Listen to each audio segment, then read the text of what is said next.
It's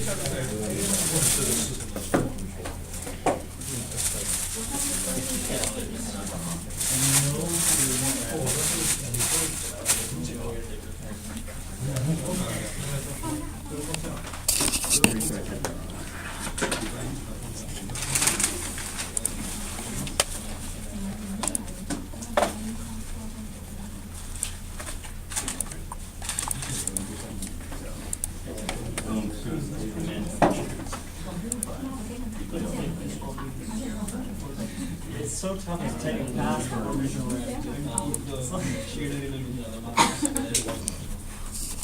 Oh, I don't know. What I'm saying. I don't know how long it is. But it's like hard to do. I don't know. Everything after that, I'm just like, is this an old card or is it a good card? Like, you can look at the card and I've only recently around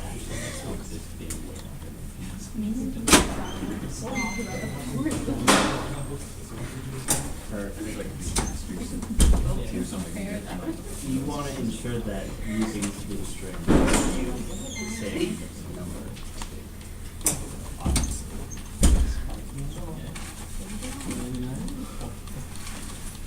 I got one on this right on me.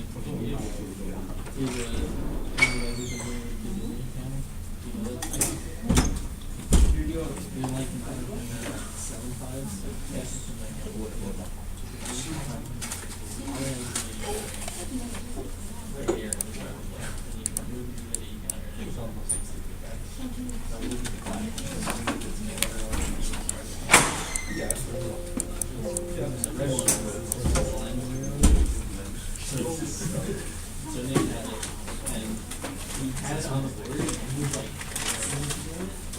but he also wasn't picking up our price. Like, if he told my roommates, he took all around there. He was just like, yeah, that's our price. I mean, why would you want password less secure than 54 characters?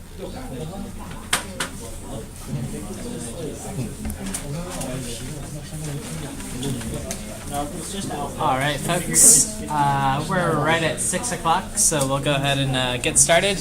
Welcome back in action for graphics. Let's see. So a little warm-up for today. Just kind of getting us ready for what our next assignment will be on normal mapping. We're sort of moving towards doing stuff more on shaders for the remainder of the class, or at least for the OpenGL part of the class, I guess. And so here's like a nice normal mapped brick wall you can sort of appreciate. And here's a little video. I was sort of looking around at normal mapping stuff for what's the latest and greatest, because everything has to be sort of deep learning these days. But let me just sort of run through. We'll sort of appreciate this maybe a little more after the lecture for what's going on here. But there's this little tool. This is from SIGGRAPH this year. Just sort of sketching. So someone's drawing on a stylus. Let me see if I can get to, there we go. Just some 2D shape here on their stylus. And then it's sort of sketching a 3D object. And then it's also drawing the normal maps. If you remember what the normal is, that's sort of pointing, where the out direction is, or what's perpendicular to a surface. Which is kind of cool that it's doing this in real time. And it's using some sort of deep learning algorithm to figure out the optimal normal and lighting for this model. Okay, so we can check that out. We'll see a few more videos on normal maps, and we can sort of revisit this later on, after your homework. Okay, so let me just leave that one there and move us ahead. So we're recording.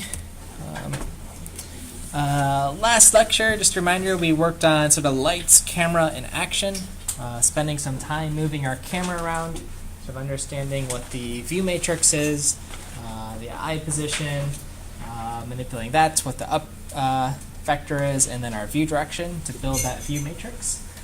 So then you moved your cameras around, and today you'll show me your sort of rotation or your mouse look, right? Sort of rotating around the up vector. And then the second thing we did was we added some lights to our scene. So we implemented the Phong illumination model, We learned what sort of diffuse lighting was, that light that hits a surface and scatters in all directions equally.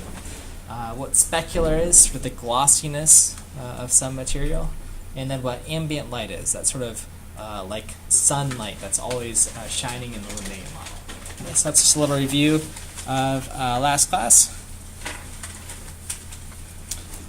Logistics-wise, what's sort of upcoming for the course? Homework 4 will probably be released sometime on Friday, and we're going to be adding normal mapping to our OBJ loaders. So I think for the most folks, or maybe some folks, your OBJ loaders just sort of discarded the vertex normals, right? You didn't need to consider them, but now we'll actually consider them for our normal maps.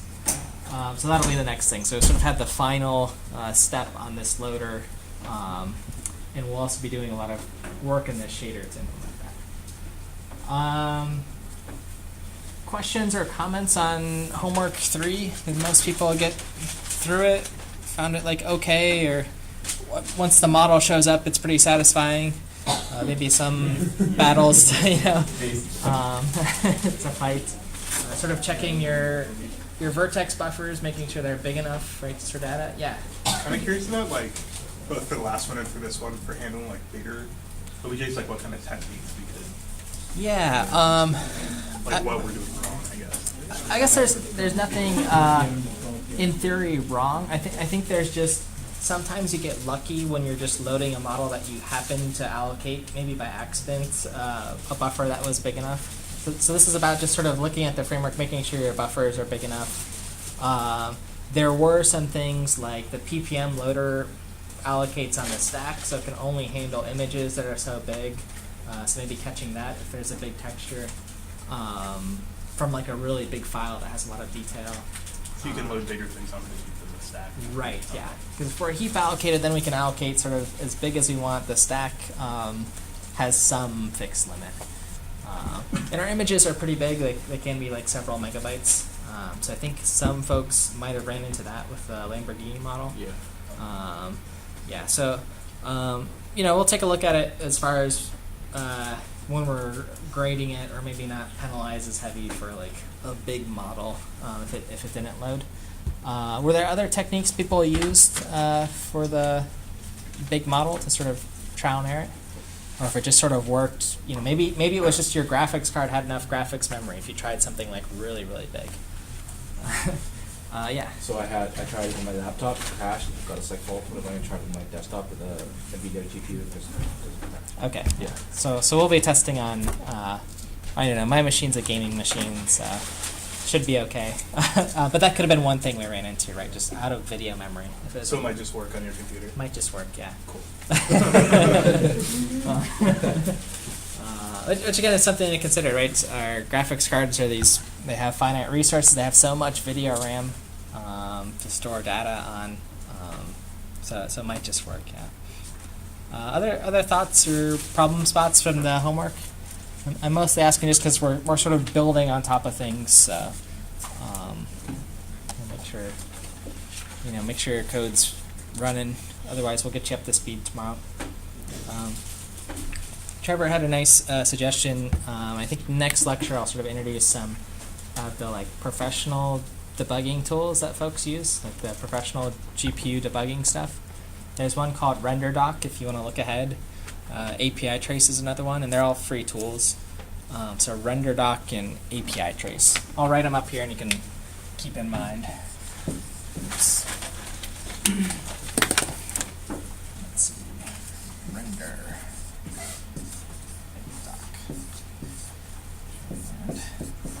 And API Trace. And depending on if you have a Intel card or NVIDIA card or AMD card, they have their specific sort of GPU debugging tools as well.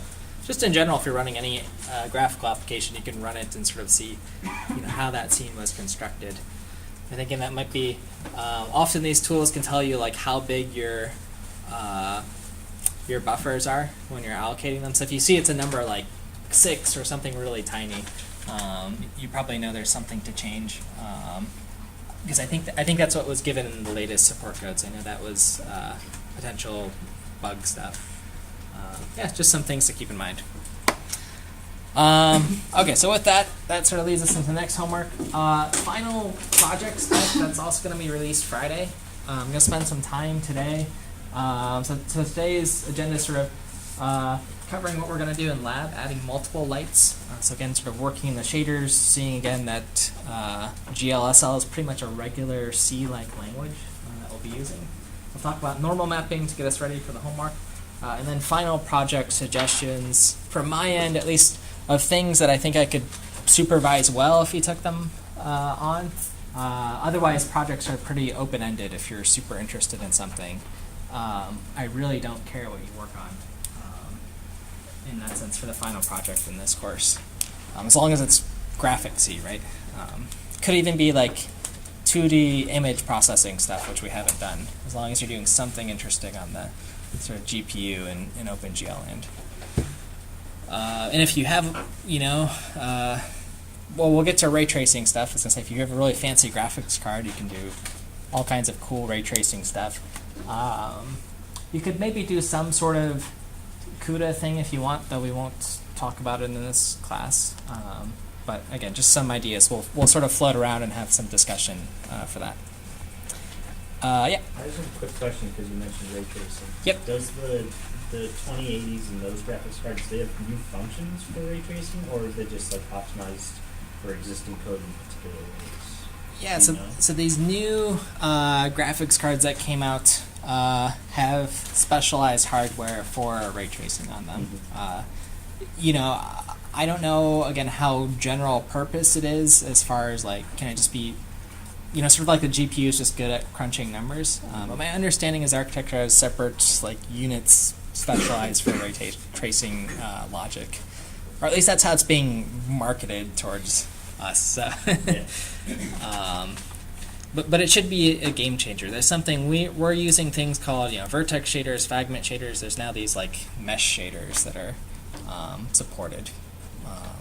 So we'll at least talk about them.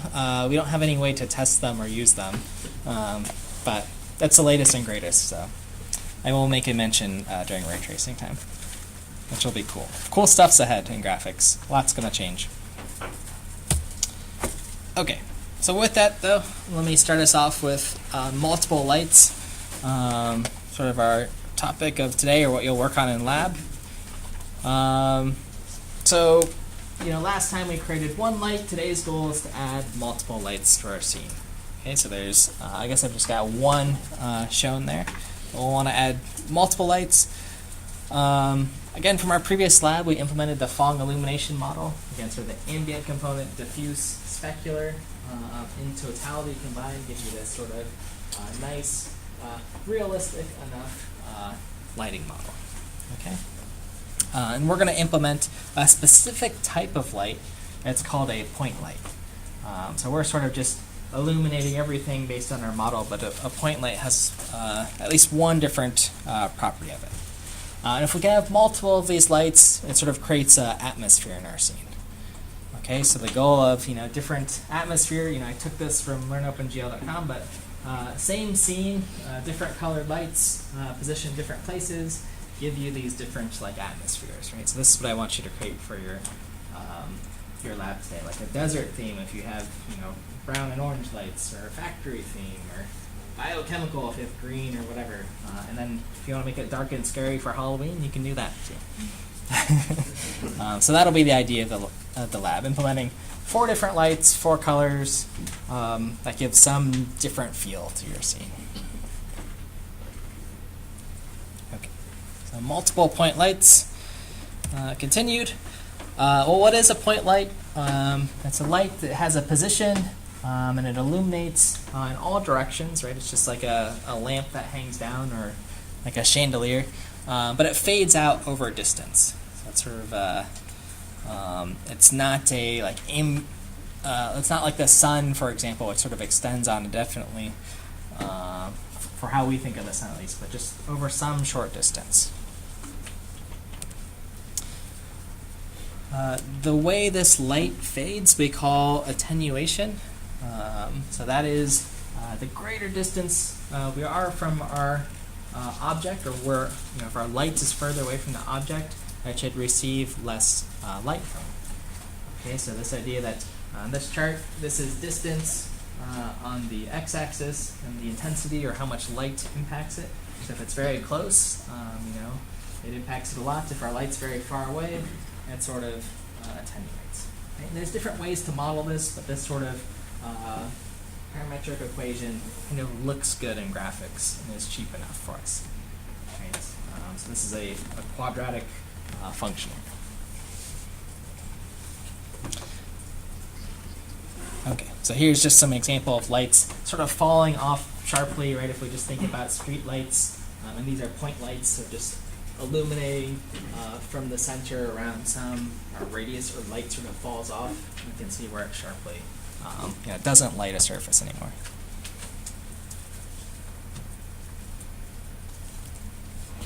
Okay, and some more point light examples too for just creating atmosphere, right? Each of these point lights can have different colors.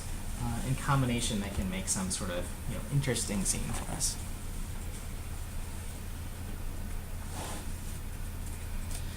Okay, so point lights, they fade over a distance.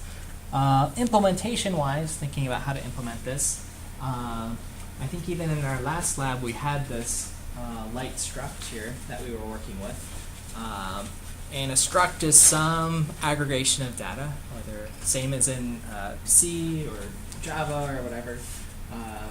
But we have position here of our light, where it is, and then our three components, we have our ambient, diffuse, and specular. Okay. And then what we're adding, so again, our position, where our light is in the world, color components of our ambient, so diffuse and specular, and then the sort of mathematical model of how light fades away. So there might be a constant factor, a linear factor, and a quadratic factor. Okay, so for each of these lights, we set some constant. These are fixed values that seem to work pretty well. Again, they're sort of magic, you can play with them. But they will give us some model close to this for how light attenuates.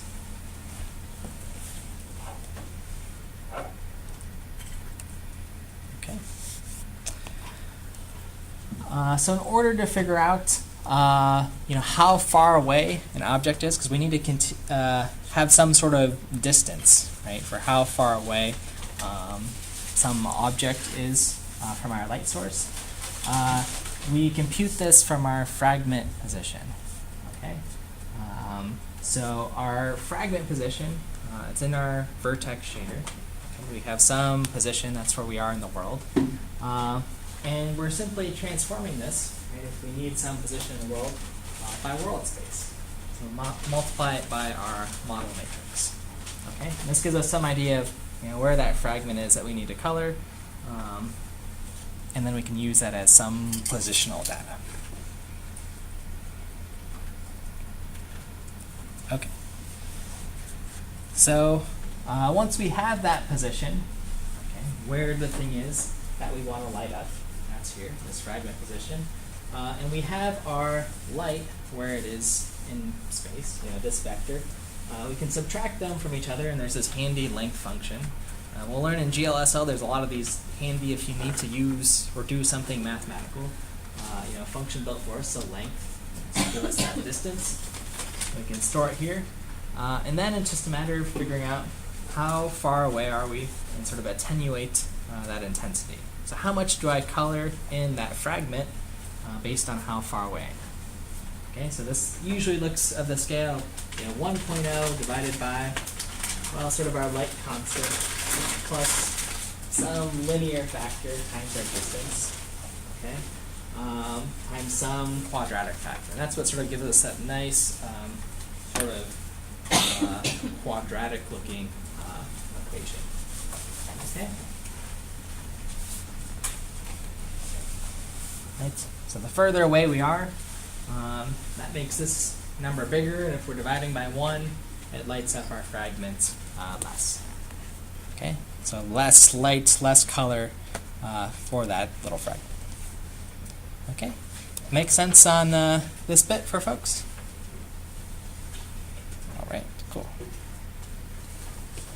Okay. So then our result, once we've sort of calculated how much light is reaching this fragment, we can multiply through each of our components. And this is what we computed last time, right? The ambient, diffuse, and specular. Just multiply it through, reduce how much of these components we're adding into our color.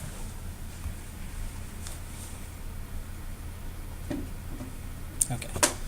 Then hopefully you get some scene like this. And it's kind of dark here, but so if I have a light to the right of things, the objects that are further away, you can probably hardly see this on a projector, but isn't lit up as much.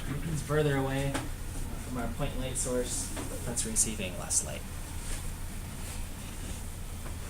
So objects sort of towards the left should be much, much darker, as they're shown. Future lecture, we'll talk about shadows and these kind of things, but for now, some amount of light is just hitting these guys.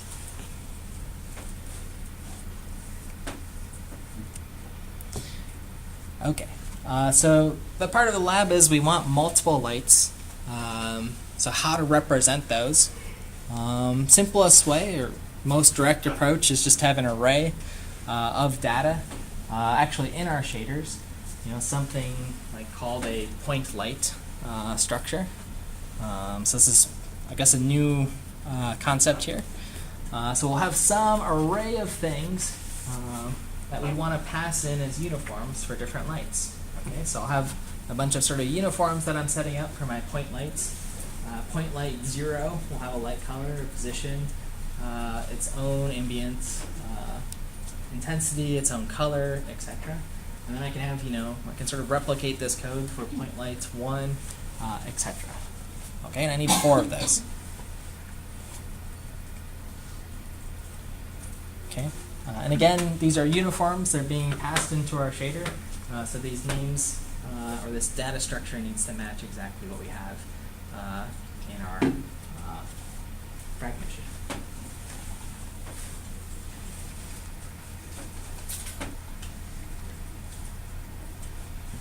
Okay, so here's the struct actually represented in our fragment shader. Sorry for the weird highlighting, I don't know what happened.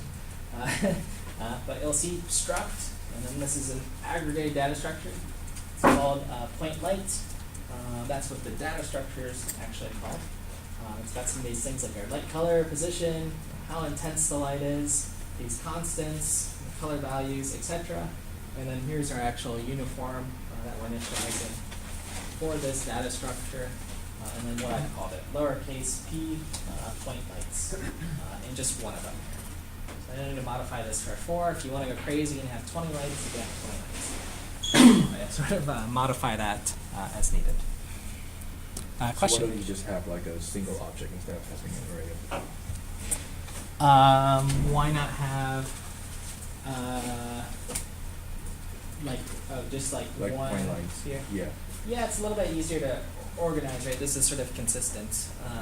There's also other ways to pass in like a sort of giant chunk of data, right? And we could actually pack our data, put it in some buffer, right? So we've learned about our array buffers and stuff, where we could pack in all of these as just floats and sort of send them in. That would even be probably more efficient, right? And we'd have some sort of abstraction. This is just kind of clean. Yeah. But you're right, we could have point light and then rename it like street light or something, and as long as we pass in the uniforms exactly like that, we're fine. Yeah. Can you have a dynamic number of lights that changes per frame? Or yeah. Yeah, we could do that. Because right now you specified that you're getting exactly one. Right now I'm fixing it, right? So right, I could have some other. So for that case, I almost need to do it like, yeah. So the sort of optimal way is sort of like what we do with the buffers. Generate a buffer, send in some amount. My CPU, I sort of specify. Maybe the user enters like, how many lights do you want? Yeah. Regenerate the buffer, and then that's just data passed in. That's pretty cheap to do. I'm trying to think. It actually, so the buffers that we've been generating are very static. I think we've got that attribute, right? GL underscore static array or something. There's another one, GL underscore dynamic, for data that'll change frequently. And then that's, again, not too expensive, right? This idea of sort of regenerating or changing the data there. So this could be dynamic, absolutely. Yep. Because you're right. If we have like the same, let's say this is game, we have different levels. We're using, we want to sort of keep the shader the same, but we want to sort of keep this parameterized. In that case, we'd just like regenerate a buffer or something as we move on to the next level.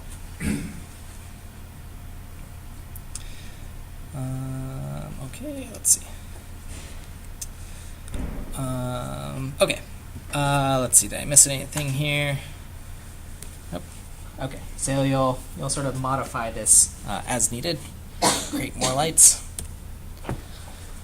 And I've included some possible solution to this. Multiple underscore lights.glsl. It's in the repo for you to sort of study for your intuition. It's fair game to base your code off the sample. A few things I want to make sure you pick up from it, though. There's this ability to write functions in GLSL, right? So not everything has to go in our main anymore. Remember, this is just like a C programming language. I can use loops, right, to compute different things, right? So if I have multiple point lights, I'm probably iterating through, doing some calculation, and then sort of computing a final color per fragment. And then, of course, the main objective of how to get sort of multiple lights. Right? Try to play around. Try to make 16 lights or 30 lights. Totally fine. Again, in the old days, OpenGL, we were stuck with 8 fixed hardware lights. Now we can just do whatever we want. So, and then this always comes with a disclaimer. When I provide stuff, don't copy and paste it, but type it in and sort of modify it. Play around with it. Try to change it, delete things, structure it cleaner. Right? Try to get a dynamic number of lights. See if you can do it. Okay. So there's a sample function here. Calculate your point lights, which shows how to pass in the point light. Again, this is just some data type in our functions, how to build things. A couple new functions here in GLSL. So see what they are. I think there's a few other interesting things going on, like some of these casts to different data types. Think about what these sort of mean and what's going on when I'm casting something as a vec3 and passing it a texture, which, well, we know textures are an S and a T, and then sort of attaching some other attribute to it. Okay. Just think a little bit about in GLS how that sort of casting and sort of forcing data to be in the right format is. If you can pull some of those things away from today's lab, I'm very happy if these are starting to look familiar. Okay, any questions on some of these things? All right. Oh, there's just a little note here on uniforms, I guess, that they're sort of read-only, right? We can't really modify them in the shader. We're just per like one CPU frame, right, in our loop is when values are being changed, because they're constantly talking. So just keep that in mind. So that's the goals for the lab. Most of this stuff's living in the object update method. That's where we were working again last time. I'll modify that fragment shader. These were the two most helpful resources I pretty much followed for today's support code of the light casters and multiple lights. So you can use those to see some other things that are going on and add those functions into your fragment shader. All right, sound cool? Our programs will start looking cooler and cooler every time. Multiple lights. Any questions? Cool. All right. So common gotchas for this lab that I guess if the screen's black, something's 0, right? Your light got zeroed out. A vector didn't get initialized to some value, right? Because we're doing some of these multiplications. with the attenuation thing. So that could happen. If it's too bright, you can try turning down the ambient intensity, and then just try with like one light at a time, maybe like one green light to make sure things look sort of greenish. If you put in 10 lights and they're all at the same position, you're gonna go like blind. Your screen's gonna get really bright. So just be careful there. And then the other, just think about where you're positioning the lights. This attenuation factor happens pretty quick, where the light drops off. So move lights close. Think about putting them in like 0, 0, -1, like 1s and 2s, not 100. That'll send your light way off in the scene. Our scene's pretty small right now. Think of it like 5 meters by 5 meters or something. It's something in that range.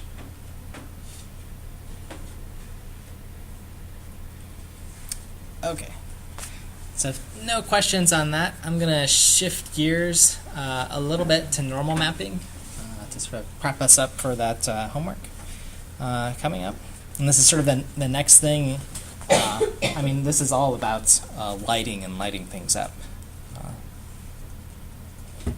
So this will be our goal for our normal mapping assignment, homework 4. And really it's to add a lot of very fine details to our OBJ models without slowing the computer down too much. Okay? And then of course, technically what that means is we're going to be working a lot in the vertex and fragment shaders. Right? Again, our vertex and fragment shaders, that's our pipeline. Okay, so I think these slides, or this section of slides, will be helpful conceptually. And I think there's a lot of normal mapping tutorials out there, but these ones, or these slides, have been sort of prepped, for your help. Otherwise, the learnupngl.com is another good resource for normal mapping.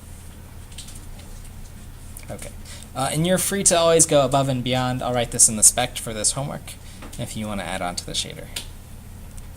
But let's get to it. Adding details, so sort of in computer graphics. We've really got two choices, or two things that we've discussed so far. We can add texture, which as we saw sort of adds a lot of detail. Right? Grass sort of looks like grass, not just a green flat quad. And then we can always add more triangles to sort of shape things and make them look, more like their real depiction.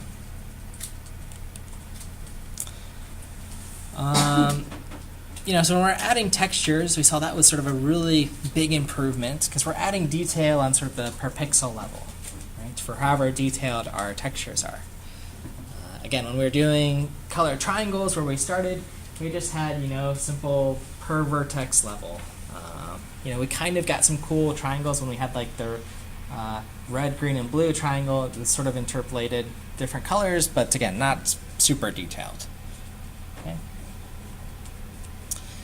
Then our other option, of course, with textures is adding more triangles. So in this picture, right on the left, I've got about 6,000 polygons here. So this is, typical to something you would have in a game, 6,000 polygons, just for reference. If you want a lot of detail, though, here's 6,400,000, roughly polygons here. So obviously this one looks much more realistic, getting the wrinkles in the skin and so on. And that model has some bumpiness captured to it, more depth in it, which is something we can't really capture in our textures. From the diffuse textures or just flat images. Okay, so we want to be able to add some of this bumpiness. But we have this problem: we can't infinitely add more detail. Right? We only have so much RAM on our GPUs. Can't slow things down too much. So our solution really is, if we want to add more detail, we need to think about how we can maybe use more textures to do this. Okay, maybe we can cheat and sort of capture some of that detail, and that's sort of our goal today, to capture that depth. Yeah. Is there any garbage collection on GPU? Nope. Okay. It just sits there, as far as I know. Yeah, you just kind of send stuff over, it crunches data, and then if you need some more, you just overwrite it. people have tried to implement garbage collection algorithms that run on the CPU and tell you what you should reclaim on the CPU, though. So sort of in the reverse. But yeah, as far as I know, I don't work or represent NVIDIA or anybody. Nothing of that sort. Too slow. All right. So here's the solution. Normal maps, as you guess, is some way for us to extract the detail of a high polygon model and then apply that as a texture to a lower resolution model. Okay, so what we're looking at here, again on the left, here's our low resolution model, 6,000 or so polygons. Our very high resolution one, 6 million something. And sort of captured this depth information as a texture and applied it to a low resolution model. And they actually look pretty close. If you look really hard, you can notice some of the differences. Typically around like where there's a lot of detail, like some of the wrinkles, but overall it looks pretty good, right? And the only cost is, one extra, texture map. So here's another view of it. Again, here's sort of a 500, or let's see, this one's, this image is kind of grainy, but it's a gentleman's face here. You can see the nose and the beard and the eyes here. But just on a 500 triangle mesh here, applying the normal map. And again, you can see more depth to it. Okay, and again, the idea is that this geometry is unchanged. It's just one extra texture laid over it.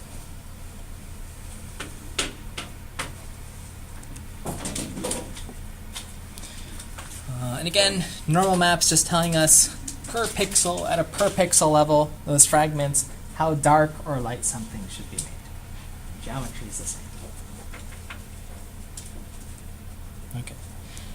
So just if you're sort of curious how these things are sort of made, I know a lot of folks have done Blender and some of these other tools in the class, is you sort of like sculpt the model out. So here's sort of a model, and they're getting the high, sort of a high resolution version of it, and sort of painting in. You can sort of see on the bear, just sort of different brush strokes adding in depth. Create a high resolution model, and capture that as a texture and apply it to an object. This, and I don't know what tool exactly this is. On the right might be ZBrush, on the left I don't know. Okay. So here's another model from Green Lantern, sort of the superhero. High polygon model here, and we're extracting out the normal data, so figuring out the direction perpendicular to each triangle and laying that out in the texture. Yeah, question. It's like purplish because it's pointing out, right? Right. Yep, you got it. So they're always going to be, pointing out in some direction in like the z-axis. So red, green, blue will always be one, and then the red and the green sort of shifts depending on where those vectors are.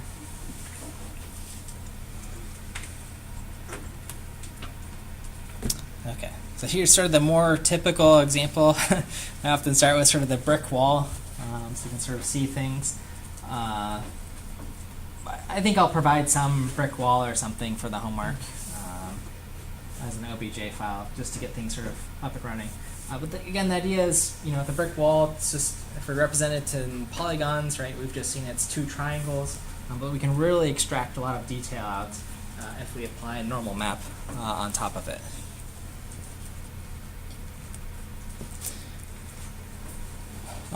So just looking at the brick wall, what it is, the normal map, again, it's just a texture.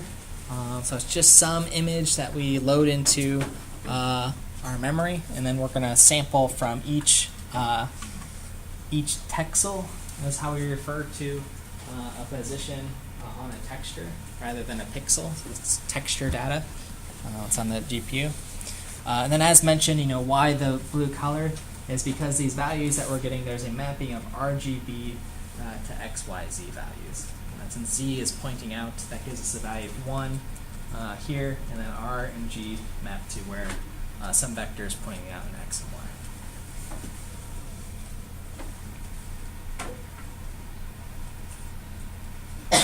Okay, so again, that's what we're getting.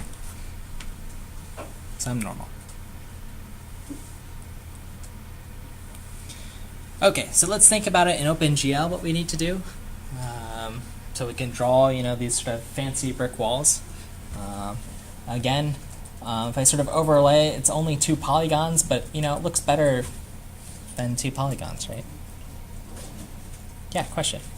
For when we're lighting something up with the normal map, do we just care about I forget what it's called, like the vector, like just the direction of the vector, or like the intensity of it, or the magnitude of it as well? Right, so we're going to want where our light source is. So let's just say it's in front of it, and then the dot product between that and the normal, again, tells us this sort of value 0 to 1. So we don't use like the magnitude of it to show like how reflective it is or anything like that? Let's see. Right, yeah, so for the normal map, so then we would add like an additional map, like a specular map, that would say like, hey, this brick's actually really glossy. So there would be like a separate texture data that's like colored this in like white or something. So that means they're like a standard then of just having like, for texture maps, they're all just the max, I guess, intensity of each. Yeah. It's like for any ratio between RGBs. So for some of them, let me comment on the glossy thing, and then maybe let me know if that answers. Let's see, if I make this image bigger and draw it to the front, let's see, bring to front. If I look at this brick wall, you'll notice it's looking a little shiny, like someone's kind of shining a pretty bright light on it. We really want a third texture that's giving us some like specular information to tell us how much light, how much the shininess component, like that specular intensity value comes back. So yeah, for now, normal is just telling us how light or dark something is. Yeah. So when you're taking the dot product between those two vectors, they're normalized vectors, right? So like distance 1. Correct, yes. Okay. We're going to start normalizing everything. Okay. And in GLSL, there'll be like a normal function, pass in a vector, and that returns the normalized version back. You got it. That's a great point. Thank you for making that known. Okay, let's see, 49. Yeah, because otherwise we're going to start getting some weird values. And that'll probably be a bug. That's something I've definitely run into, forgetting to normalize my vectors. Yeah. The vertex buffer has that normalize parameter, which right now we set it to false. So can you just set that to true? Let's see. So that's on the there's like a GL call, right, for normalize. This will actually be doing sort of explicitly in the fragment shader. So because we'll be passing in this normal data in. I think, let's see if I have an example. If I jump to the shader somewhere, and here, it's going to be small, but there is like a normalize whatever this product is. That's what I'm specifically referring to. Okay, let's see. Okay, here we are, no spoilers.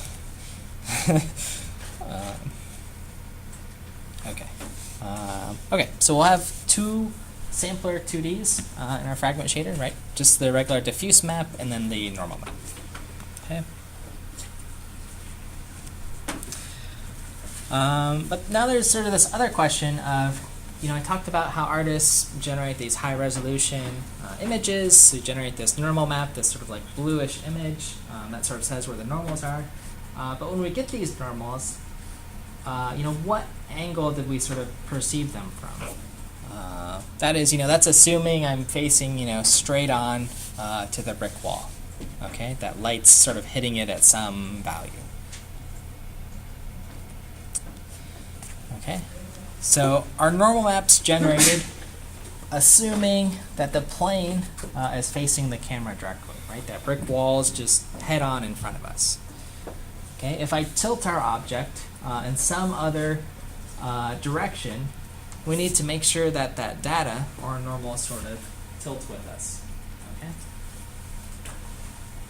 Because remember, our texture is just sort of this fixed thing.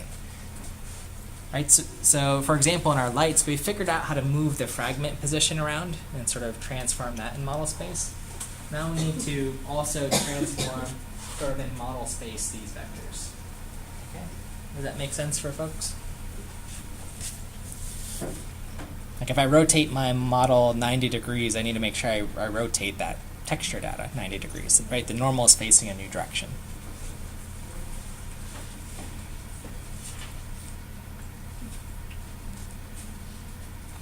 Okay. So the normal orientations, of course, are relative to each face. Right? Again, static, they're on that texture map. And we solve this problem by working in the new space called the tangent space. Okay? And that's what where you'll compute your lighting, in the tangent space. Okay? So again, the way to think of this is we're rotating our normal data in a different space. Right? So if we're rotating something, that usually means multiplying through like a rotation matrix. So we're rotating in, we're multiplying through a new matrix to multiply things. And then that gets our, I'll call them tangent fragment positions in the correct orientation. Okay. Okay. So I sort of say, the twilight zone, sort of this weird tangent space or whatever thing. It's just another matrix, right, that we're going to multiply through. Get us in the right sort of orientation.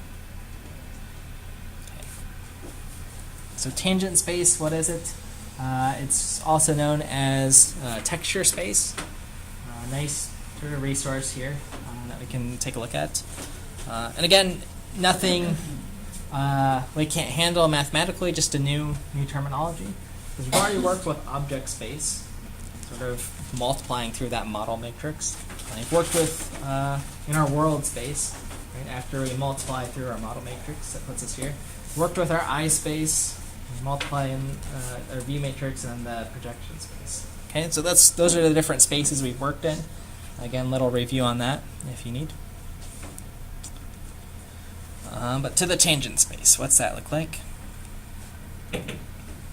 If we want to compute tangent space, we have our u and our v, so that's sort of our x and y here, or our s and t, if you prefer. And then our normal is what's pointing at. Okay. And our goal is to transform the texel. Okay, so texel, again, new term, that's just like some pixel on a texture. I call it texel. We want to orient it in the same coordinate space as our object. Right? So our object's sort of moving around again, but our texture is static. Okay. So if we want to compute this, we need 3 vectors. Because we need some new matrix we can sort of multiply through. Right? Our new tangent space is matrix. And we have a normal vector, the thing that points out. That's from our texture. Okay. Or rather from our geometry, sorry. Here's our quad, just sort of points out.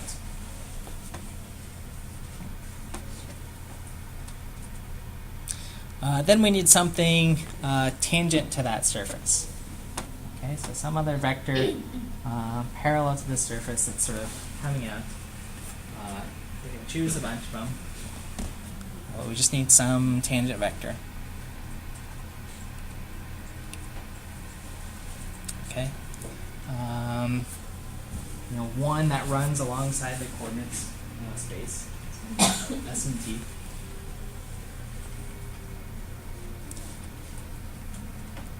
And then our third one we call the bitangent. It's another tangent vector, but we just sort of need a third one. So if I want to just compute another anything that's perpendicular to other vectors, what's the math operation? Cross product. Yeah, you guys got it. You guys are better at math than me for sure. So cross product, right? The two that we've computed already.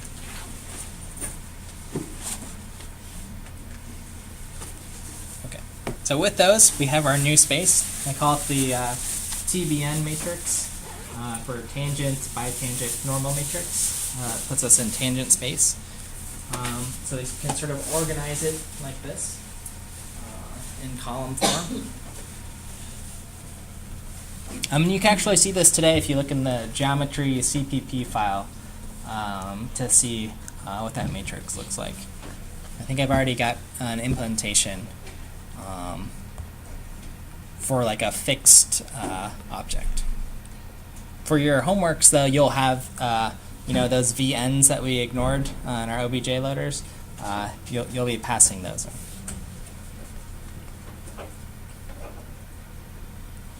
Okay, so what now? We're sort of comfortable, or at least we have this idea that there's this new matrix we need to generate. We need to start editing things. So we'll have some, uniforms passing in information, like for the normals, the tangent, bitangent. Again, today's code has an example in geometry if you want to take a peek. And you'll sort of be passing information from your vertex shader into your fragment shader. Right, so this is all sort of orienting our texture in the vertex shader into this tangent space. And then you do your light calculations in the fragment shader.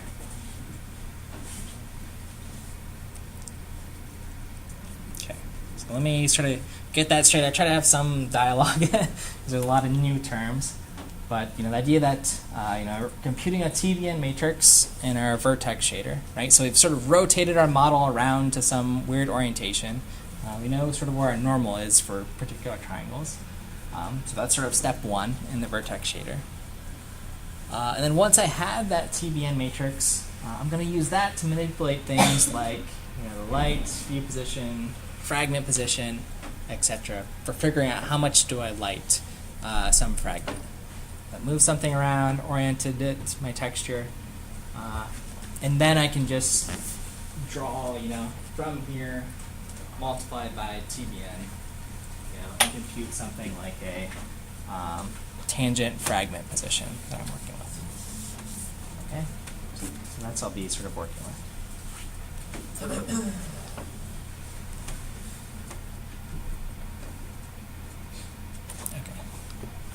So the things to remember, you have your normal map that stores information, these normals, your diffuse map, which stores your color information, and then you'll sort of figure out how light or dark something is, based off of that.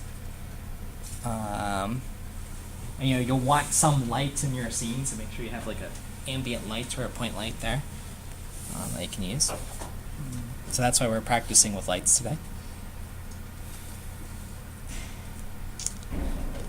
And then the pros and cons, again, to sort of summarize for normal maps, we don't need a lot of polygons. Artists can sort of create them, tweak them as they need in tools, and get the sort of exact amount of detail. Right? An artist can go and sort of manipulate a normal map if they want. The cons is, well, there's a small cost for the extra texture needed, but it's usually much, much better than having a 6 million polygon model, right? But our detail is still flat. That's true for the normal map, right? The geometry, again, isn't changing. It's still a flat shape. So if someone's sort of looking at something from the side, they'll say, oh, that kind of looks weird. That brick wall is, still flat. So that's sort of the normal map. Okay, so if you're doing a brick wall, it looks something like this. Right, head on, it looks pretty good. You can perceive some sort of depth. It's a little shiny. That's fine. Sort of look at it from the side too.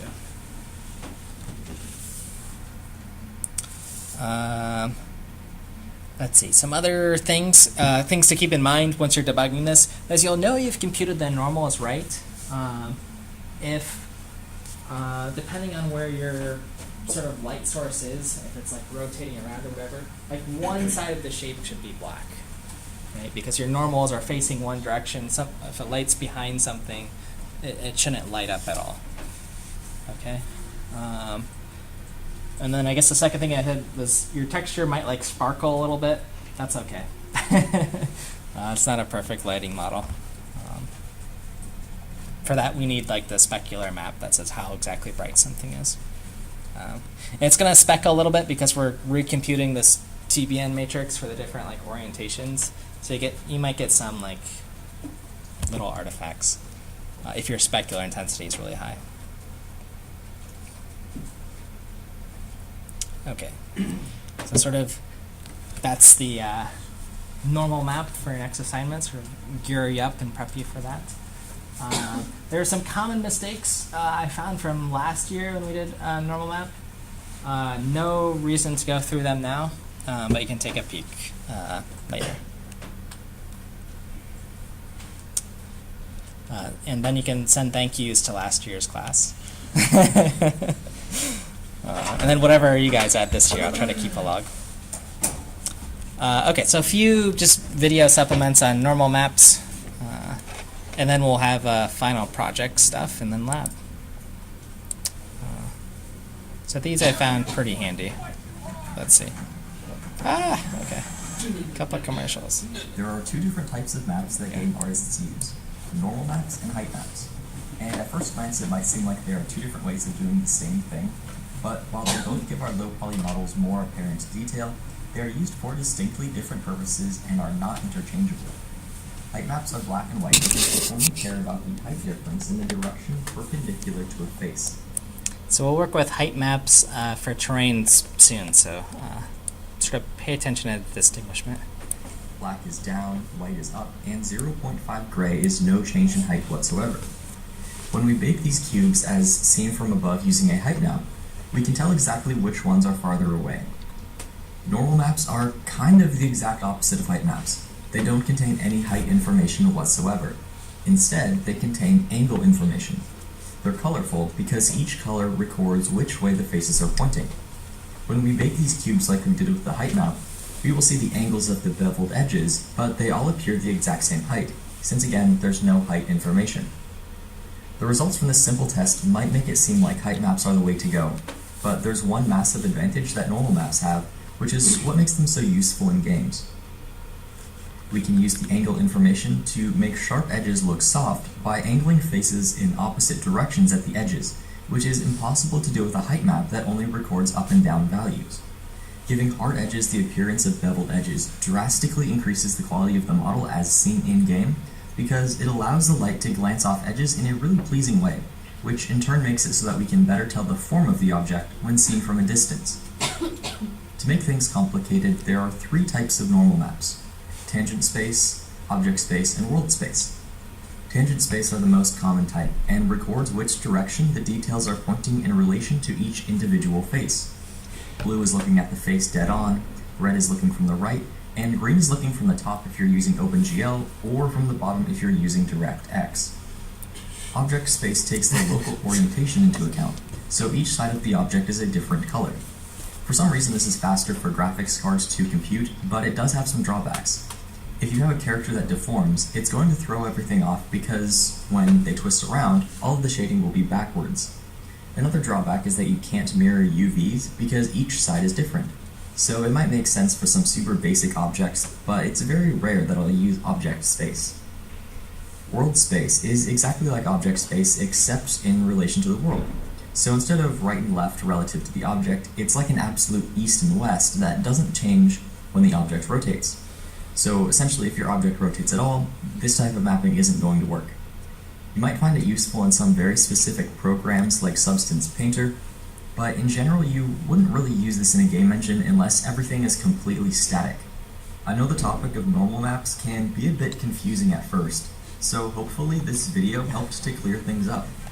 If you do want to get a bit more in-depth, check out my Intro to Normal Map model. Okay. Let's see. Yeah, question. Which one's faster, normal map or height maps? So height map, as far as the computation. Oops. Fresh Fridays, girls' night. Man, we got to get ad block on here.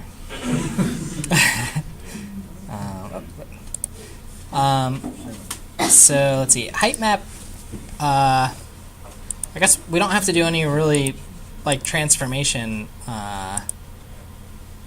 I guess which one's faster? I mean, they're both like the same. It's extra data, and we're gonna apply it to our objects.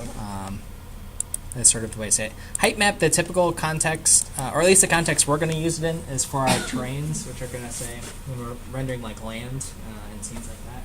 It's like this is flat. You know, this is the beach, or this is like a mountain. This is like the beach. This is a hill. That's how we're gonna sort of use that texture information.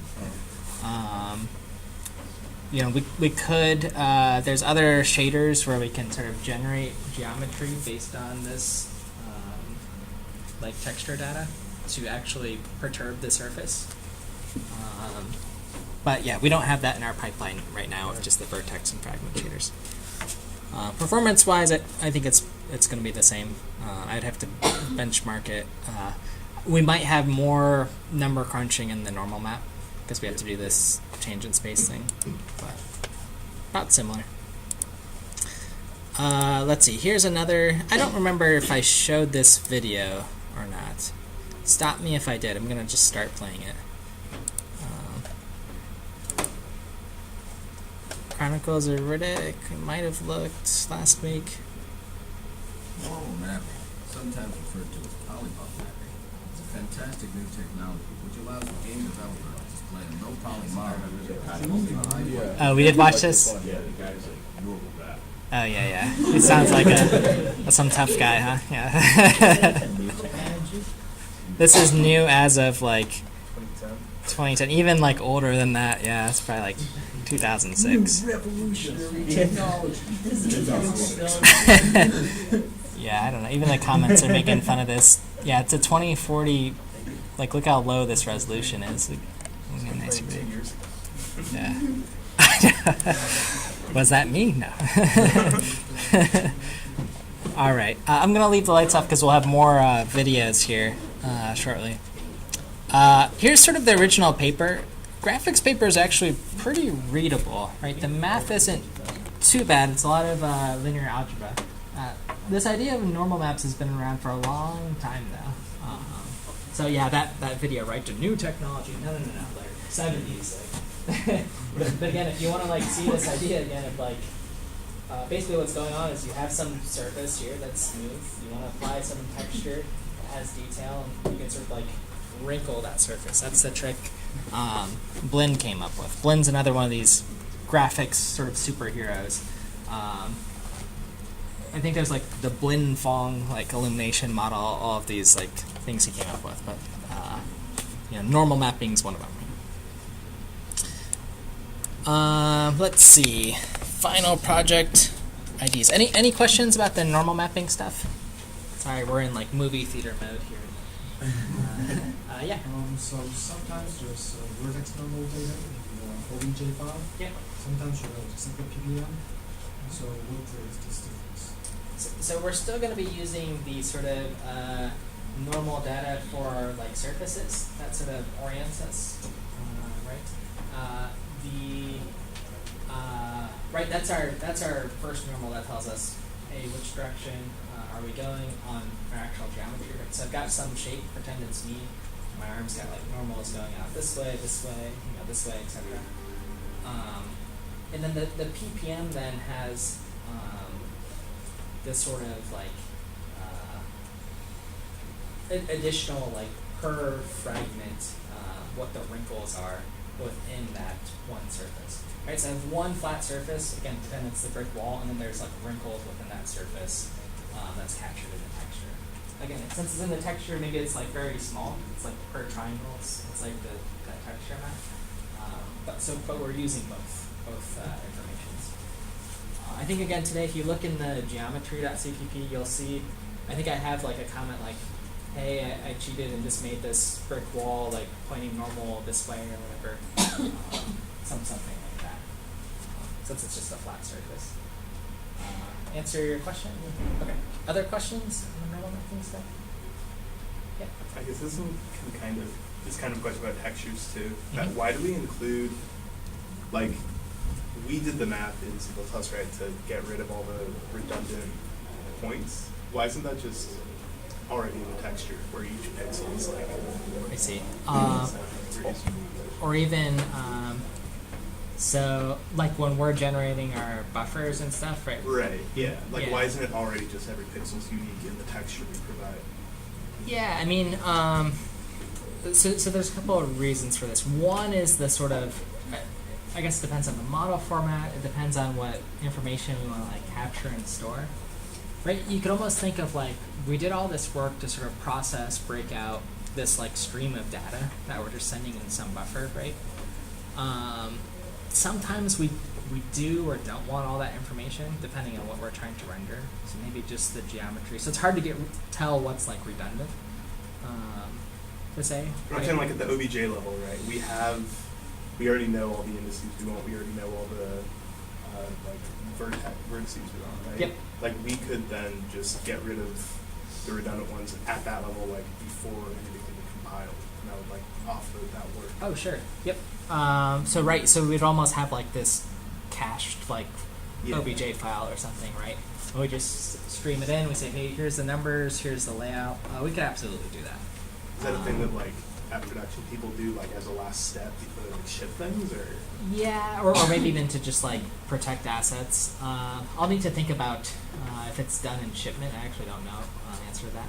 But sort of like caching, in a sense, caching that or just saving it in a text file of like just a bunch of numbers. That can certainly be done, right? Because it's just going in an array, and then you don't have to do like all these similar like triangle checks and all those things. Yeah, absolutely.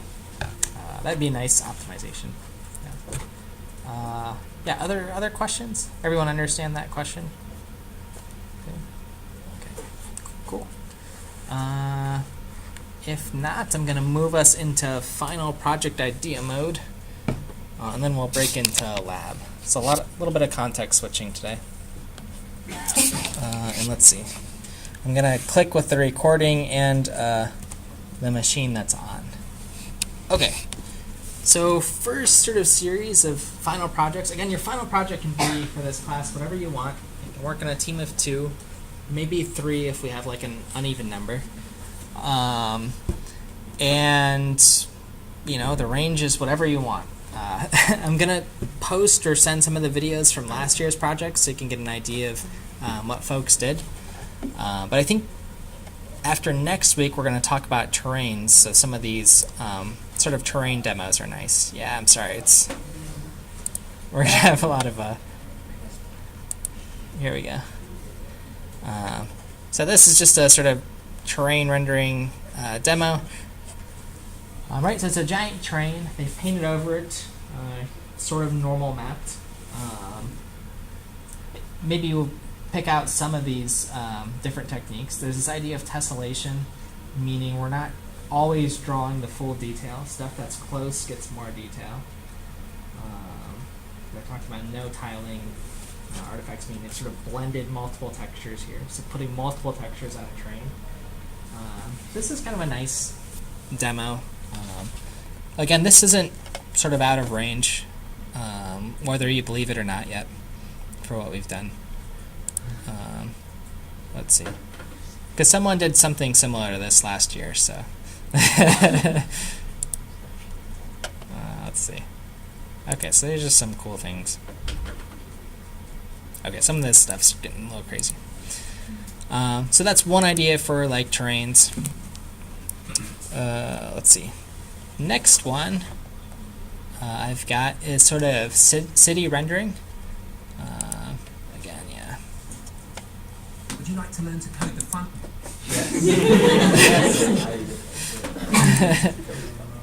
Alright. It's got a little music here. So this demo, what it's showing is a procedurally generated city. It's kind of cool. So procedural means nothing's been modeled. Right? These are just primitives. Right? You could render a cube and sort of hard code that, combine them in different ways to build different buildings.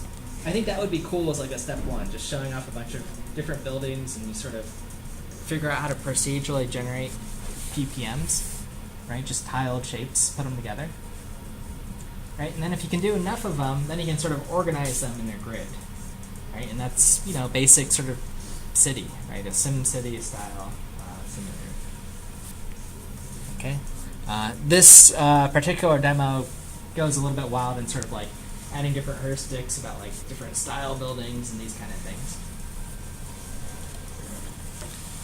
Okay, so it's going like sort of modern. You get sort of the idea here. Zoom. Right, so here's sort of just a grid layout. Just dots for lights.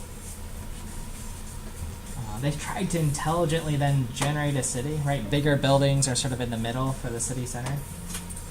Residential areas maybe are outside the city. Then they've got some sky. That's going to show up. There it is. This idea of like a skybox or these kind of things. Let's see. So something like this would be really, really cool. And I think we could get this far. I want to show where they take things a few steps further. Because it'll relate to sort of multiple lights here, which we'll have done today.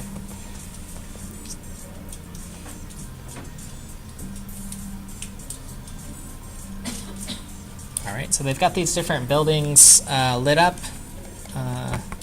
Spam the streets with little red and white dots. Okay, this is where I think things get cool. Again, these are just little, point lights. They're not actually cars.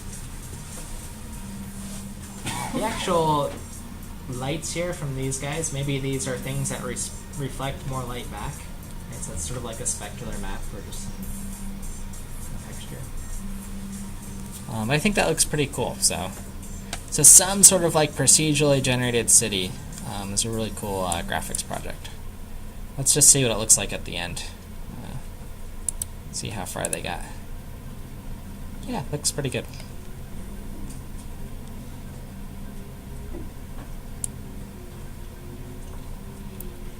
Alright, so they generated a bunch of stuff. 50 hours, alright.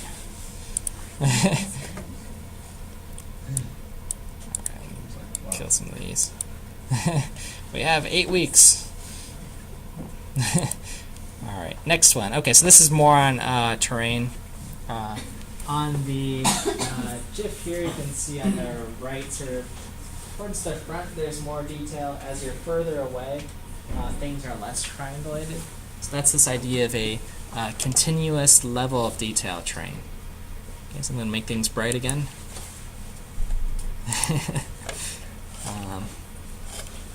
And I think they've got wires. Yeah, it's going to show up here in a little bit. Again, so texture just sort of applied flat and everything.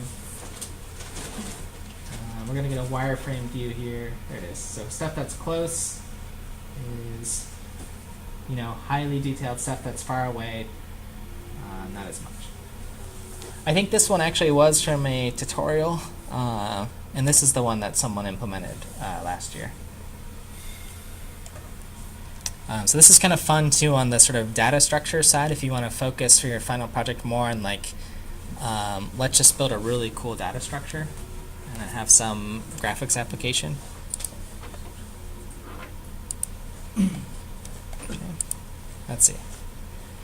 So these next ones are on different sort of lighting techniques. This one's called photon mapping, which is sort of simulating how light moves. Right? Lights are little tiny photon things. So make things bright. 3, 2, 1.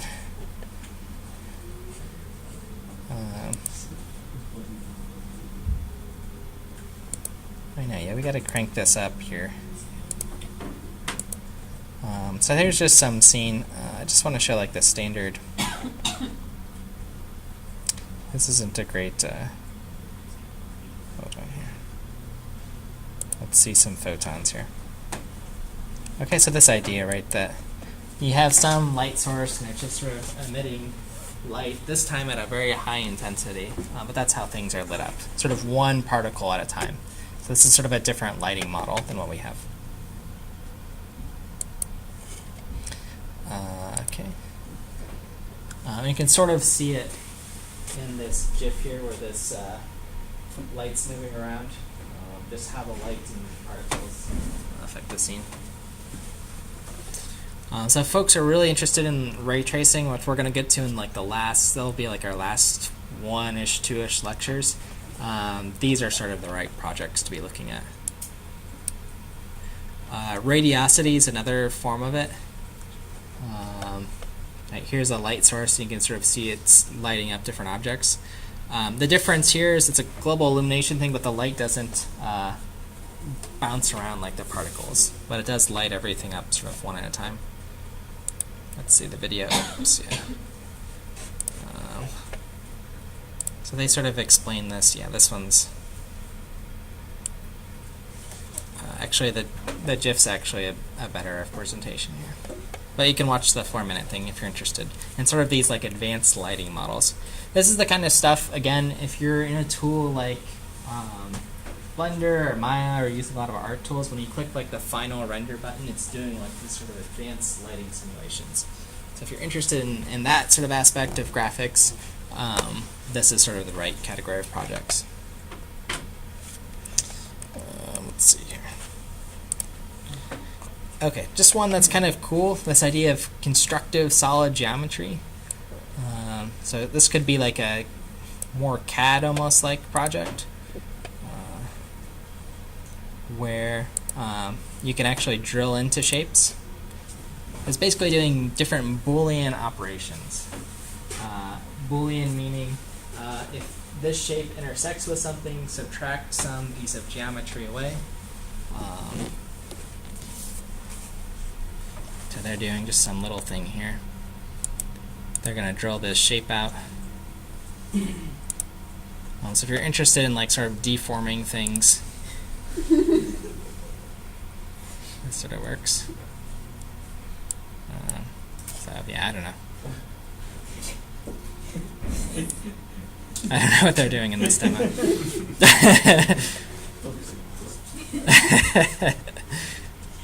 Part of the final project will actually be like narrating and building a demo, right? Like a nice portfolio piece.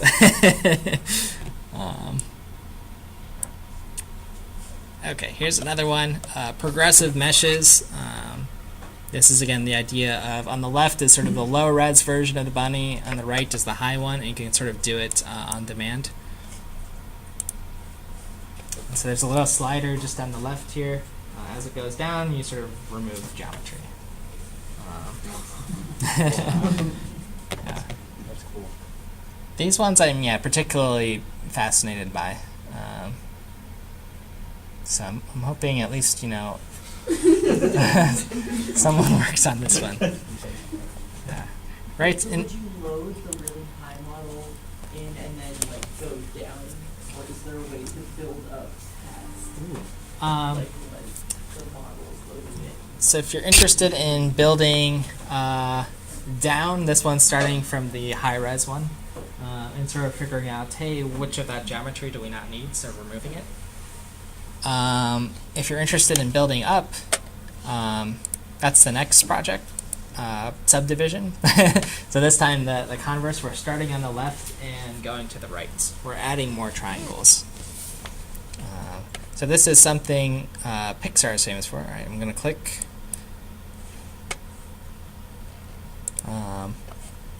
Pixar's renders are known for being like these subdivision surface things. I guess it's a shorter video. Oh, okay, there it goes. So if I keep subdividing things, right, I get more triangles. Maybe depending on the rule, if I subdivide more, it might actually round out the shape, depending on how you want to apply that algorithm. But it's finding your triangles. Maybe it's just finding the midpoint of a triangle and then adding more detail there, which is kind of cool. Let's see here. Yeah, let's see it with a bunny. This will give us sort of a reference. So here's our regular bunny, sort of the low-res version, and then sort of going in the opposite order. Let's subdivide it. There it goes, so looking a little bit better.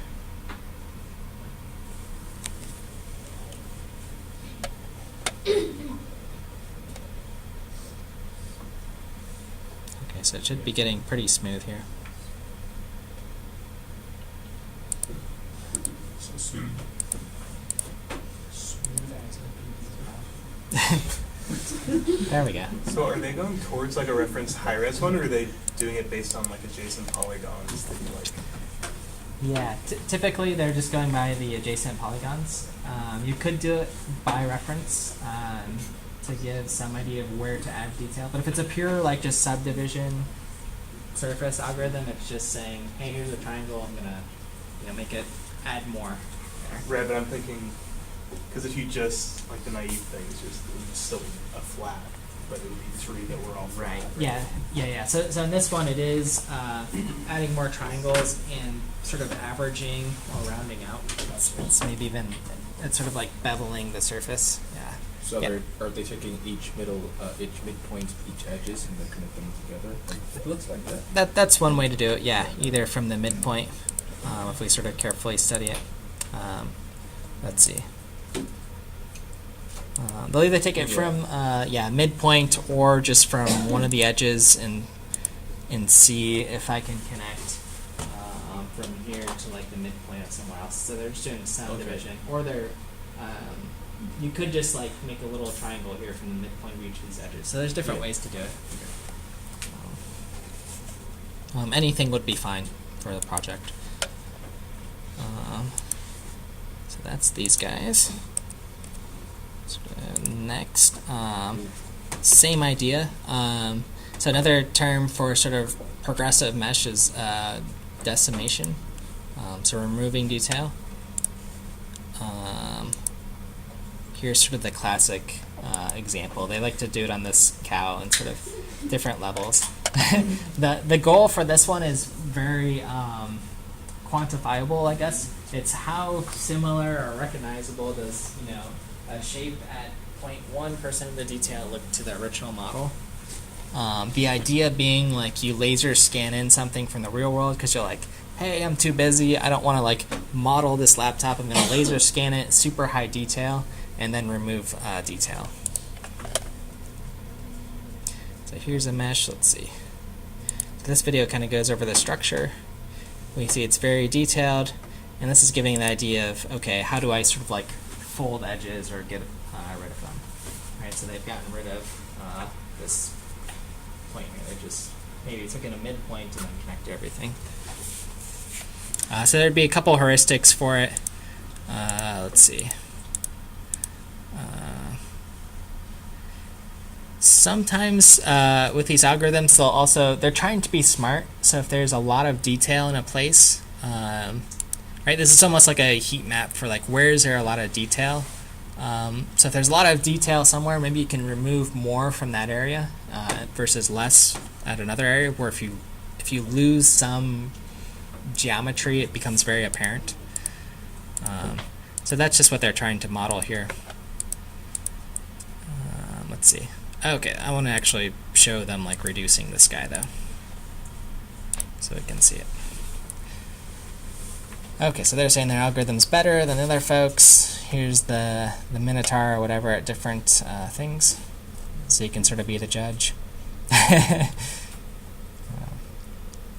Right. Let me show this thing again. Oops.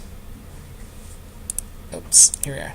So I mean, you can notice like some of the key features, right? There's still some notion of like fingers here or claws or whatever. So like not all the detail is just lost there. So that makes this an interesting problem. Let's see. This is just how well they did, I guess. Okay. So I like any of these ideas of sort of reducing or adding detail automatically. Those are pretty challenging, but good problems, and sort of tractable for this course. Deformation.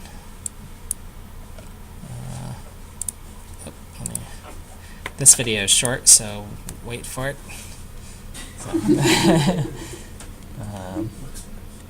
sort of figuring out boundaries of some shape colliding and if it deforms. So. If you think about how this is implemented, have most folks taken algorithms here? Okay. So again, most of the problems we've been working in this class, like our OBJ loaders and stuff, are really a graph of connected edges and vertices. So you can sort of model our shape here is sort of like this graph, and it's almost what I'd call like a force-directed graph. So if some other object intersects it, this almost acts like a spring. And have folks worked with force-directed graphs at all? Maybe not. Okay. Force-directed graph. D3 should be fine. Let's do. Okay. So basically, I'm gonna draw something. Okay. So here's our graph. Here's some geometry. Right. Pretend this is our OBJ model. And all of our points can move if some force is applied to them. Okay, that's the idea. Right now our objects are very rigid, but if some other object detects a collision and some vertex is within the other one, move it somewhere else. That's what's going on here. Okay, so basically you want to represent your OBJ model as a graph instead of just here's a bunch of geometry. If you have it as a graph, then you can measure distance between two objects and then move things. That's the high-level idea.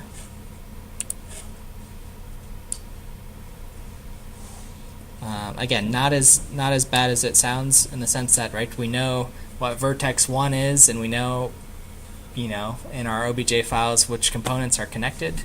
We just sort of look all the places. Okay, so that's deformable components. Volume rendering. This is moving into a different style of rendering. So I've got some different shapes here. A lot of this, if you're interested in sort of medical visualization, I don't know what this is. This is sort of the technique though. It's the same stuff if you've played Minecraft. Right? Minecraft's sort of a volume rendered game, or just drawing points and filling things in where there's data. I had a student do this for their directed study. Right, and if something's a volume, then you can sort of look inside of it. If you've ever gotten an MRI or a CT scan or something like that, a doctor used a tool like this to sort of view what's going on. Let's see if they've... okay, good. I think they've actually got like a brain or something here.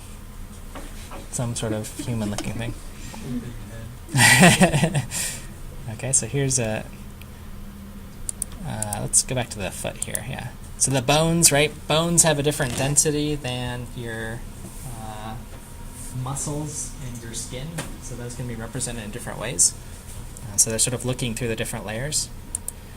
And that would be basically the idea of this, is I have some medical data, draw a point everywhere there's something.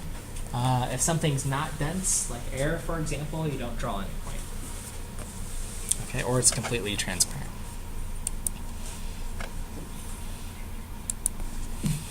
All right. Any questions about these? Just toss them out as they sort of come out. All right. If you're sort of interested in animation stuff, I'm kicking around if we'll do an animation thing or load an animation file. But for your final project, a good candidate's to do like a flocking behavior thing. Sometimes we call these boids. The idea is, well, they're just chasing this shape and sort of flocking. But again, it's some sort of system where, these birds have to be, they're attracted to something, this balloon or whatever, but they're also detracted from each other, so there's some force sort of pushing them away so they don't all overlap. That's sort of what a flocking system does. It does a pretty good job. Again, you could do this in 2D in OpenGL. Just draw these things as triangles or whatever, chasing some shape. This would be kind of a cool simulation.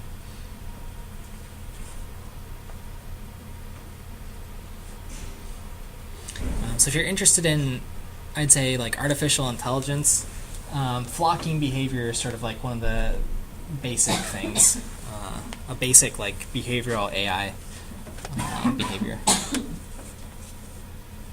And up, if it gets trapped, yeah, it's kind of interesting.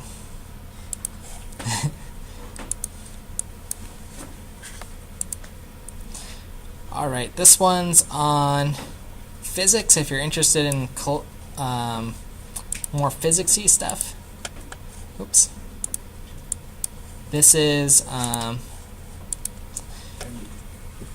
yeah, if you've taken, I guess if anyone here has an ME background or like this sort of like inverse kinematics, basically you have these constraints, right? So there's a bunch of these rectangles here, I guess, that are representing the rope, and they can bend so much. That's just sort of a physical simulation. The other way to see these, I'm going to Google for something again. Let's see. IK robots arm. Let's see what shows up. Graphics. Nothing bad. Okay, good. Here, this looks... It's sort of a constraint solving problem, these IK ones. Meaning I can bend so much here, I can twist in this direction, and then how do I reach upward? That's the idea of inverse kinematics. Right, and it's a physics simulation. Right. So this is kind of a cool one. This looks like someone's project. Whoa! Stop.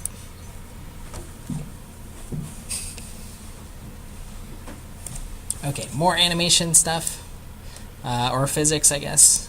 Is on like a basic collision system. I have some shapes, and they run into things. This one kind of nicely slides against different objects, right? So you can see in this video, I like it. You can see where that nose is, I guess. That's your direction vector for where you're looking. And depending on if it's straight on to the wall, you can't make progress. If it's just like a little bit on the wall, then you can maybe slide and make some progress against that surface.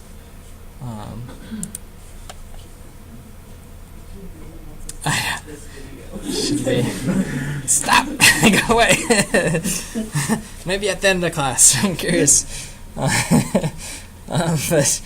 yeah, that doesn't have anything to do with this. I don't know. Alright. Alright, next is sort of particle simulations. Again, so this idea, this is kind of a fun one.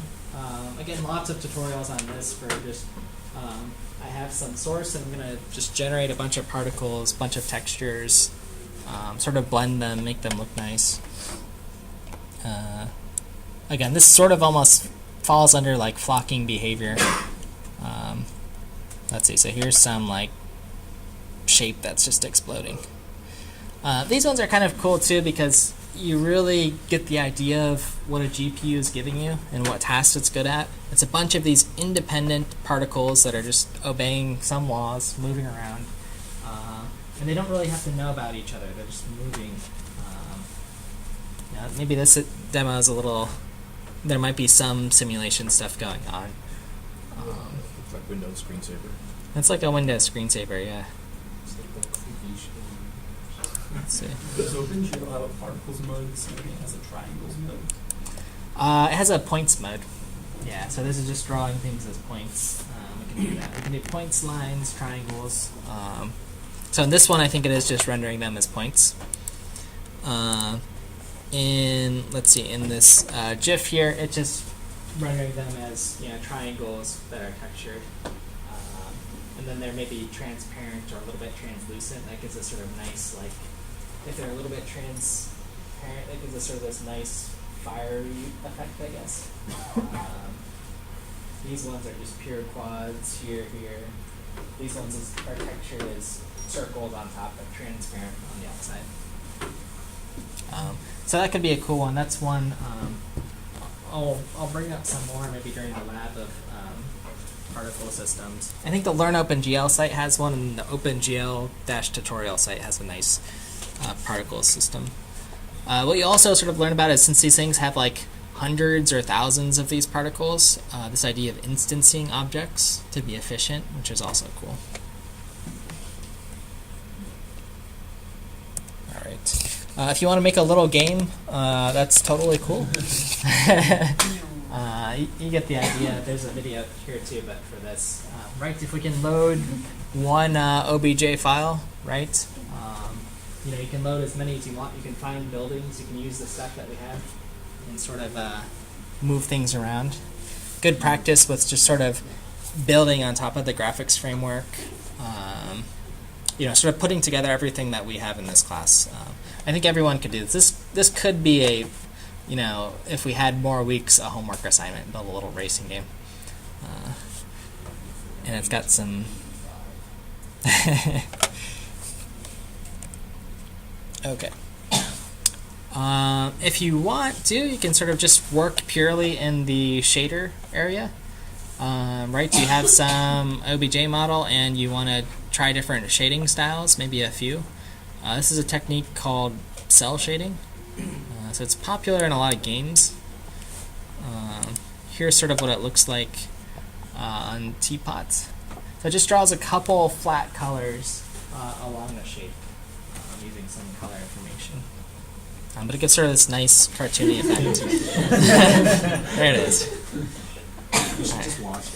Yeah, what happens? Do you think if we just watch it, it'll stop, or like it's 27 minutes long? Jeez. Do you know, Like- was Breath of the Wild cell shading? Breath of the Wild. Let's see. Was it or some combination? Let's see. I'm trying to. Because it definitely had that sort of distinct look where it was mostly similar colors. This would be a combination of that.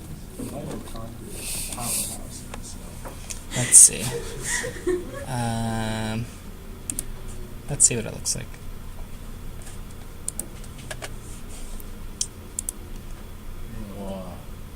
Yeah, it's a pretty good game. Yeah, so some of these things, like I'm just looking at this fox, it's a little cell shady like. I mean, some of these other things like the terrain there are not as much. So it looks like some kind of stylized, right, there's different flavors of it. Looks like some combination. Okay.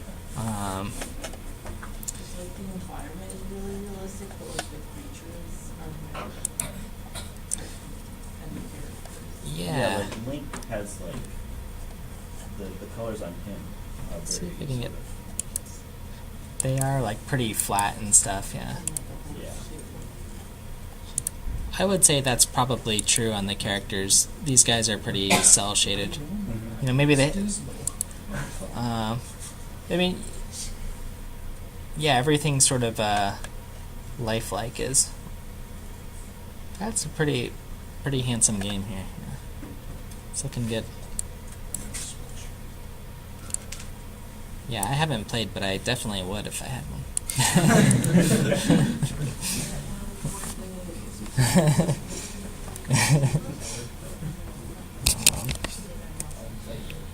All right. Let's see this one. This is this idea. So deferred rendering.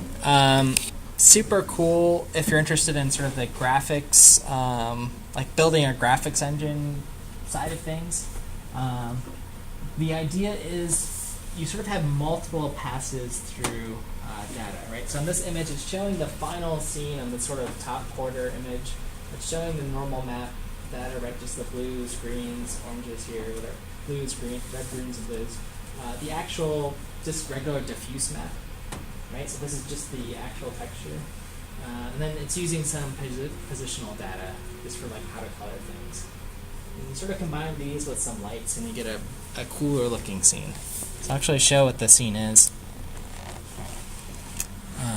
This is called deferred rendering or forward rendering. And the idea is you do a bunch of passes on a scene with different information, sort of collected as texture information, and then you blend them all together to generate a final scene. Okay.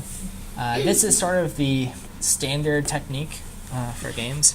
All right, so I've been throwing out some of these terms: diffuse map, specular map, height map, bump map, depth. So this is showing you how close you are. Maybe I should use this image for the depth buffer. That's what this is showing. And I can combine this, right? I can use this information for the final scene.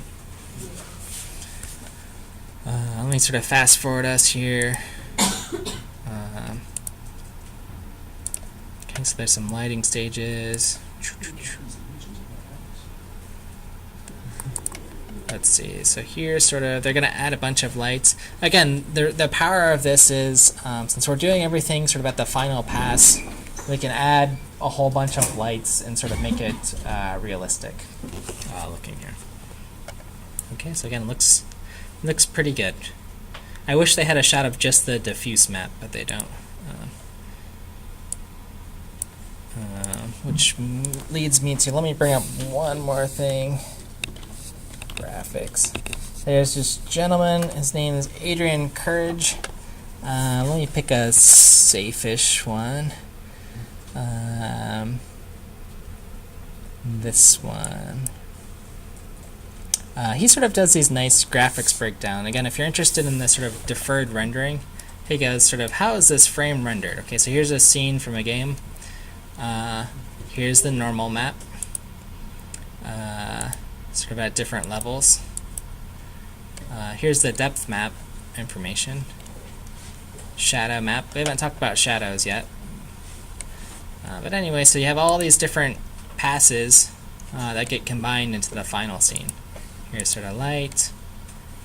And if you combine them all, here's what it looks like. Here's your objects. Adding each different layer, and you get your final scene drawn. Okay, so Adrian Courage does some cool stuff there. If you're interested in the deferred rendering stuff, this is sort of where the Learn OpenGL site finishes off, so it can get you through this much. So that's a cool technique. Okay, any questions on these things? I'm gonna leave them up. We're gonna take a 5-minute break before we do our in-class activity, which will be you actually sort of putting your name down for something that seemed interesting. It's a non-committal thing, but maybe just in general if you had an idea to get your name. Basically, to get your name on this spreadsheet after a week. I'll show it and explain in 5 minutes. So at 7:45, then we'll hop into the lab.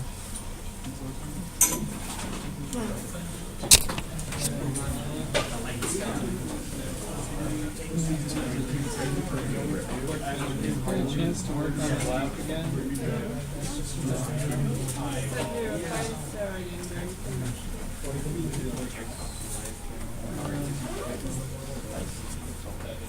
Yeah.